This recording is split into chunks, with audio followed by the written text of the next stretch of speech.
Hey, it's the Empire, Geoboxing Empire, Boxing Boxing. Now, man, my boy Errol Spence Jr., man, people are trying to say that, this Danny Garcia versus Errol Spence fight, I don't know, man. They say that Errol Spence Jr. is mentally unstable and that that car accident definitely affected him.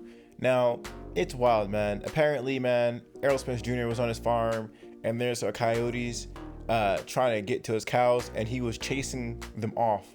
And in Texas, it's legal to carry a firearm. So he had a gun chasing coyotes, trying to get them away from his cows, right? And people seeing that is so bizarre. They think that this guy, maybe he's mentally unstable and that car accident really affected him. Now, not only that, they say that he is still traumatized because of the car accident, and that if he gets hit, it will subconsciously remind him of the car crash, right? Now, it's crazy, man. Unified champion Errol Spence Jr. is fighting former unified lightweight champion Danny Garcia, man. And Danny Garcia, if you didn't know, the guy has been in or defended his title at least 10 times, and the guy is extremely experienced. Danny Garcia is one of the most experienced fighters at welterweight. He's fought in my opinion, the most. He's fought in a lot of styles. Let's say that he's fought a lot of styles to really put him on the top list at welterweights, right? He fought Lamont Peterson in his prime, right? He fought the Amir Khan when he was a huge underdog. He was not supposed to win that fight. People forget about how Danny Garcia beat Amir Khan, where Khan was looking invincible. He was the fastest fighter, and he was just running through his opponents, right?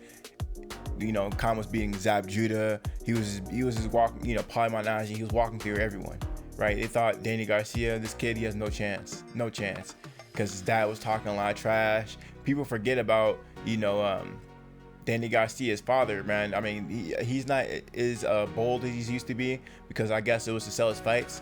But I mean, back in the day, he was the front runner for Danny Garcia. Every time Danny Garcia was there, his father was talking trash for Danny Garcia, man. So Danny Garcia has a lot of experience, especially like a fighter like Lucas Matisse. He was seen as a boogeyman at the time, and Danny Garcia ended up dropping him in that fight and beating him pretty convincingly, throwing devastating body combination shots and power shots. So, Danny Garcia, when he steps up in competition, he really does show. So Danny Garcia has a lot of, not only does he have a deep resume, but he has a resume where he fought some elite level opposition and they had completely different styles, right? A Keith Thurman is completely different from Lucas Matisse. Lucas Matisse is a straight power puncher, coming forward, doesn't really move too much. But Keith one-time Thurman bounces around the ring, leaping left hooks, more athletic, and Sean Porter is just a bull you type, aggressive, non-stop throwing punches all day, every day. So Danny Garcia has a deep resume, win, lose, or draw. So, he's been an elite level fighter for a really long time, and, people were giving him a shot because he's so experienced that he might have the experience edge over Danny Garcia, over Errol Spence Jr. So we're gonna see how this whole thing plays out, man. Me personally, it's hard to put your finger on Errol Spence Jr. because the guy's so humble. He doesn't really show too much emotion. He doesn't really, get hype or anything like that. So it's just, he has like the straight poker face at all times. He's so humble. He's so, down to earth. It's sort of like he has no emotion. It's sort of weird. It's sort of creepy. It's sort of creepy, man. The guy's so down to earth, so chill, that the guy, he doesn't get hype. I never seen him like shout for excitement. I never seen him do any of that. I guess after he knocks someone out, I guess I'll see him get hype. But besides that, the guy is just there. So Errol Spence Jr. is a very, very hard guy to read. Very hard guy to read. So we're gonna see how this whole thing plays out, man. One thing that can really hinder boxers is they feel like they got something to prove, and Errol Spence Jr. seems like he has something to prove in his fight, and that can open you up because you're trying to fight a fight you usually don't fight.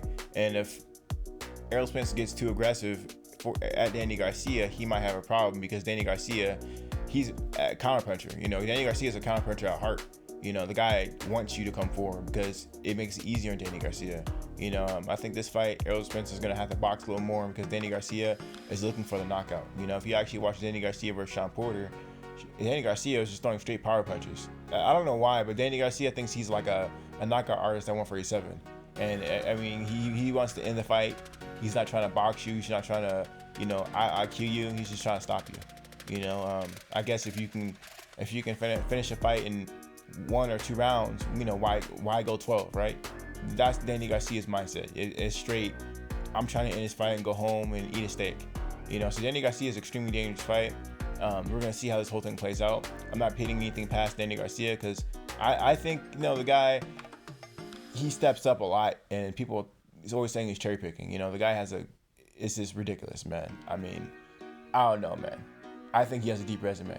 If you actually look at his resume, watch after Radsaka, his infamous Radsaka win. He beat Lamont Peterson, then fought Pai Manaji, then Robert Guerrero, who extremely great fighter. Samuel Vargas.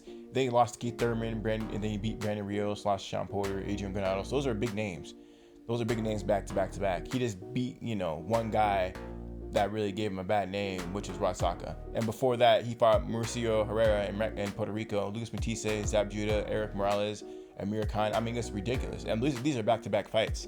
So, one of those myths is that Danny Garcia is a cherry picker, which is ridiculous. It's not true. People just don't know, every single fighter that Danny fights. But that's just one guy, Radsaka. Everyone else knows everyone else in his resume, So, man, yeah, a lot of people underestimate Danny Garcia. I don't know why. I don't know. Mind-boggling stuff. But let me know how you guys feel about it, though. Do you guys think that Danny Garcia Errol Spence will have troubles with Danny Garcia? Or you think that Errol Spence will overcome? Let me know how you guys feel about it, though. Like, comment, subscribe. This is The Empire. Geoboxing Empire. Peace.